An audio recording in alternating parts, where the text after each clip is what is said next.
नमः शिवाय। हर हर महादेव। आप सभी शिव भक्तों का हमारे चैनल पर हार्दिक स्वागत है। आज हम श्रावण महात्म्य के पंचम अध्याय का श्रद्धापूर्वक श्रवण करेंगे। यदि आपने अभी तक प्रथम, द्वितीय, तृतीय, चतुर्थ अध्याय नहीं सुने हैं तो उन्हें हमारी श्रावण महात्म्य संपूर्ण श्रृंखला प्लेलिस्ट में अवश्य देखें, ताकि पूरी कथा का क्रम और उसका दिव्य संदेश सहजता से समझ में आ सके। तो आइए पूर्ण श्रद्धा, भक्ति और एकाग्र मन से श्रावण महात्म्य के पंचम अध्याय को शुभारंभ करते हैं। हर हर महादेव। पांचवा अध्याय, कोटिलिंग महात्म्य एवं रविवार व्रत का कथा महात्म्य। भगवान शंकर बोले, हे सनत कुमार, कोटिलिंग का महात्म्य तथा पुण्य का विधान बताना या वर्णन करना हमारा बहुत कठिन है। जब एक लिंग महात्म्य की कथा का वर्णन करना असंभव है तो कोटिलिंग के महात्म्य में कौन वर्णन कर सकता है। यदि मनुष्य में कोटिलिंग निर्माण करने की शक्ति न हो तो उसे 1000 लिंगों का निर्माण करना चाहिए। यदि इसमें भी समर्थ न हो तो 100 लिंग या फिर 1 लिंग ही श्रावण मास में बनवाना चाहिए। 1 लिंग के बनाने से भी जीव मेरे पास निवास करता है। कामदेव के शत्रु भगवान शंकर का ओम नमः शिवाय मंत्र से पूजन करना चाहिए। घर में यज्ञ करके उद्यापन करना चाहिए। हवन करने के बाद ब्राह्मणों को भोजन कराना चाहिए। इस व्रत को करने से असमय में मृत्यु का भय समाप्त हो जाता है। इस मास का व्रत बंध्यत्व का हरण करके संपूर्ण आपत्तियों को दूर करता है, रोग, शोक, संताप मिटाता है। जो प्राणी पंचामृत से श्रावण मास में मेरा अभिषेक करता है वह इस शरीर को छोड़कर कैलाश में एक कल्प तक मेरे पास निवास करता है। वह प्राणी पंचामृत पीने वाला, गौ तथा धन आदि से युक्त, अत्यंत मधुरभाषी, त्रिपुरा सुरहंता भगवान शंकर का प्यारा बन जाता है। जो मनुष्य श्रावण मास में हविष्यान्न भोजन करता है वह चावल आदि संपूर्ण धान्यों की अक्षय निधि से युक्त हो जाता है। जो मनुष्य श्रावण मास में पत्तल पर भोजन करता है उसे भोजन के लिए सोने के बर्तन प्राप्त होते हैं। जो मनुष्य श्रावण मास में जमीन पर सोता है वह कैलाश पर निवास करता है। जो मनुष्य श्रावण मास में एक दिन भी ब्रह्म मुहूर्त में स्नान करता है उसे पूरे महीने तक नहाने का फल मिलता है। इस माह में जो मनुष्य जितेंद्रिय होता है उसे इंद्रिय जन्य बल की प्राप्ति होती है। इस महीने में स्फटिक मणि, पाषाण, मिट्टी तथा मरमकत मणि से निर्मित शिवलिंग या स्वयं उत्पन्न या बनाए हुए या पिसान निर्मित अथवा पीतल या चंदन मक्खन निर्मित शिवलिंग में एक बार अर्चन करने से 100 ब्रह्म हत्या का पाप मिट जाता है। सूर्य ग्रहण, चंद्र ग्रहण या अन्य किसी सिद्ध क्षेत्र में लक्ष्य जप करने से जो सिद्धि प्राप्त होती है वह सिद्धि श्रावण मास में केवल एक बार जप करने से मिल सकती है। किसी दूसरे समय में किए गए नमस्कार तथा प्रदक्षिणा से जो 1000 बार में फल मिलता है वह फल श्रावण महीने में एक बार नमस्कार या प्रदक्षिणा करने से मिल जाता है।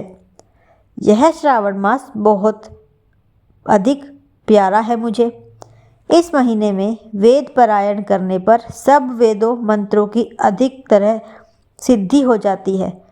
इस महीने का एक दिन भी बिना श्री सूक्त पाठ किए न बितावें। जो इसको अर्थवाद मात्र कहता है वह मनुष्य नरक को प्राप्त होता है। मनुष्य को समीधा, चरु, तिल और घी से ब्रह्म यज्ञ करना चाहिए।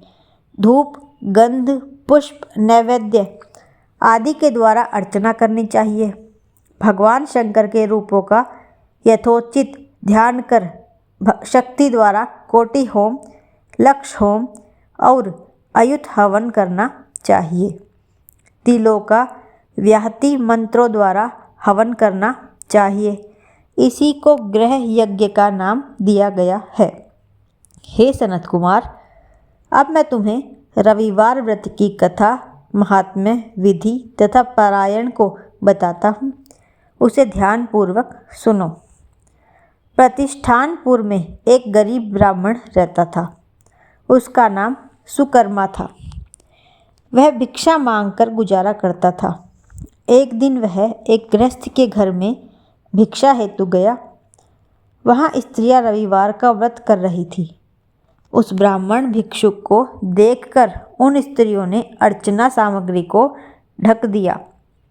उधर ब्राह्मण के मन में अर्चन विधि जानने की इच्छा जागृत हुई।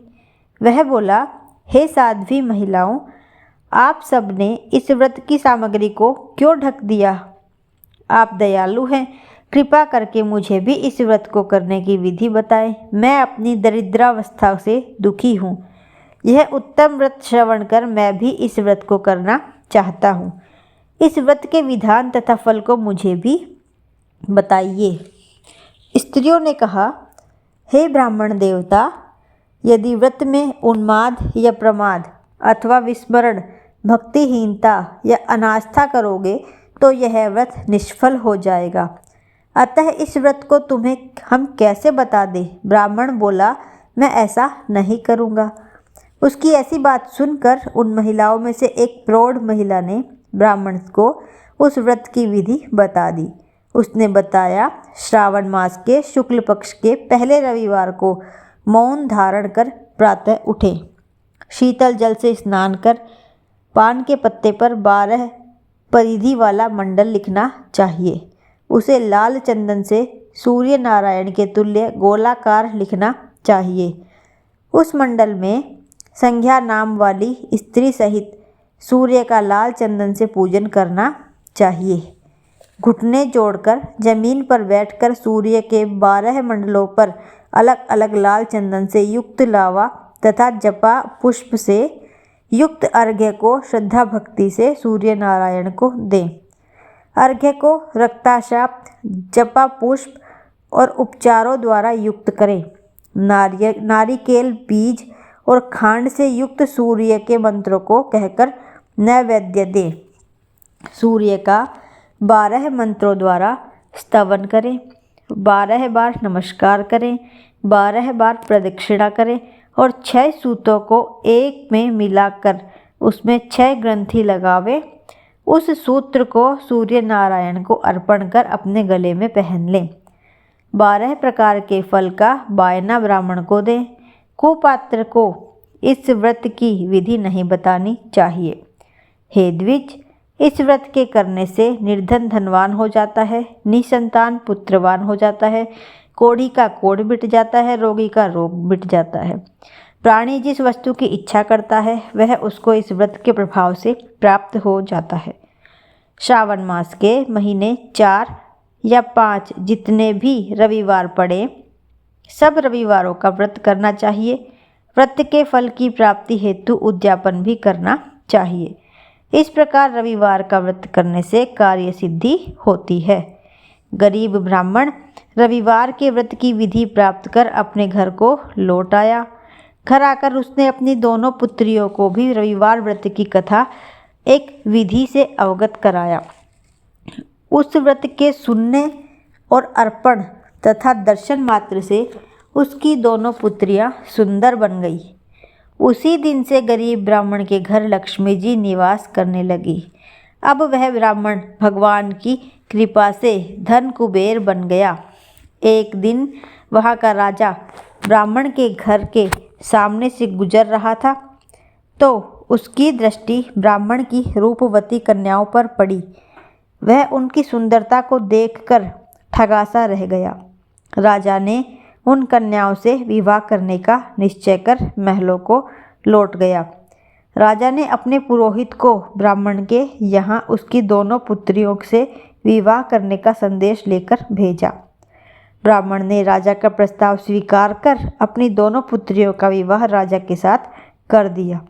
राजमहल में जाकर दोनों कन्याओं ने रविवार का व्रत किया और वे पुत्र पौत्रों से युक्त हो गई। हे सनत कुमार, जिस व्रत के सुनने मात्र से सब आकांक्षाओं की पूर्ति हो जाती है, तो उसके अनुष्ठान के फल का क्या ही कहना।